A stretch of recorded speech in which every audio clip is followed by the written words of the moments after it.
எரேமியா அதிகாரம் 15. கர்த்தர் என்னை நோக்கி, மோசேயும் சாமுவேலும் என் முகத்துக்கு முன்பாக நின்றாலும் என் மனம் இந்த ஜனங்கள் பட்சமாய் சாராது. இவர்கள் என் முகத்தை விட்டு புறப்பட்டு போகும்படி இவர்களை துரத்திவிடு. எங்கே புறப்பட்டு போவோம் என்று இவர்கள் உன்னை கேட்டால், நீ அவர்களை நோக்கி, சாவுக்கு ஏதுவானவர்கள் சாவுக்கும், பட்டயத்துக்கு ஏதுவானவர்கள் பட்டயத்துக்கும், பஞ்சத்துக்கு ஏதுவானவர்கள் பஞ்சத்துக்கும், சிறையிருப்புக்கு ஏதுவானவர்கள் சிறையிருப்புக்கும் நேராய் போக வேண்டும் என்று கர்த்தர் உரைக்கிறார் என்று சொல்லு. கொன்று போட பட்டயமும், பிடித்து இழுக்க நாய்களும், பட்சித்து அழிக்க ஆகாயத்து பறவைகளும், பூமியின் மிருகங்களும் ஆகிய 4 விதமான வாதைகளை நான் அவர்கள் மேல் வர கட்டளையிடுவேன் என்று கர்த்தர் சொல்லுகிறார். எசேக்கியாவின் குமாரனும் யூதாவின் ராஜாவுமாகிய மனாசே எருசலேமில் செய்தவைகளின் நிமித்தம் அவர்களை பூமியில் உள்ள எல்லா ராஜ்யங்களிலும் அலைய பண்ணுவேன். எருசலேமே, யார் உன்மேல் இறங்குவார்கள்? யார் உன்மேல் பரிதபிப்பார்கள்? யார் உன்னிடத்திற்கு திரும்பி உன் சுக செய்தியை விசாரிப்பார்கள்? நீ என்னை விட்டு பின்வாங்கி போனாய்.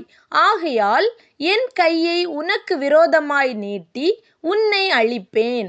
நான் பொறுத்து பொறுத்து இளைத்து போனேன் என்று கர்த்தர் சொல்லுகிறார்.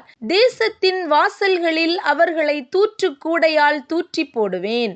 என் ஜனங்கள் தங்கள் வழிகளை விட்டு திரும்பாதபடியினால் நான் அவர்களை பிள்ளைகள் அற்றவர்களாக்கி அழிப்பேன். கடற்கரை மணலை பார்க்கிலும் அதிக விதவைகள் அவர்களில் உண்டாயிருப்பார்கள். பட்ட பகலிலே பாழாக்குகிறவனை தாயின் மேலும் பிள்ளைகளின் மேலும் வரப்பண்ணுவேன். அவர்கள் மேல் பட்டணத்தின் கலகத்தையும் பயங்கரங்களையும் விழப்பண்ணுவேன்.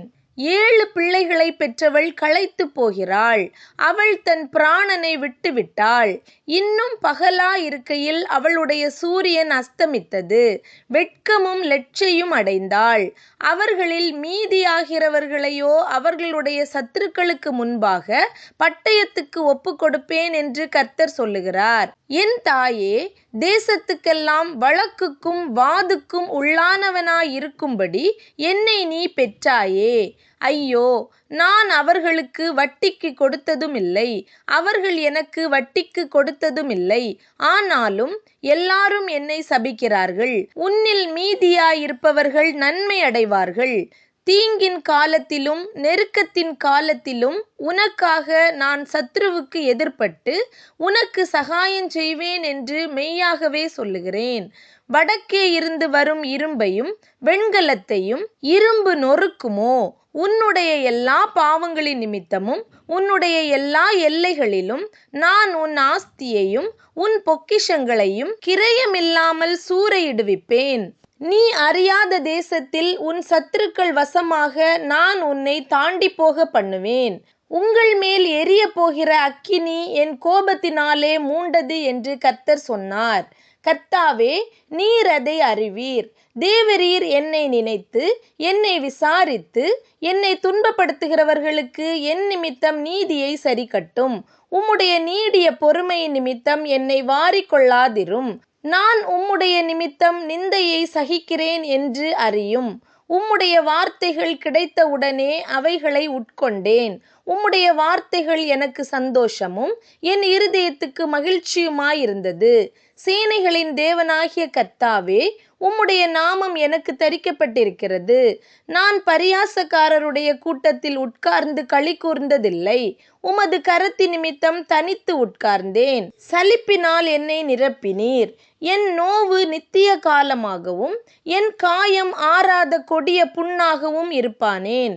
நீர் எனக்கு நம்பப்படாத ஊற்றைப் போலவும் வற்றி போகிற ஜலத்தைப் போலவும் இருப்பீரோ?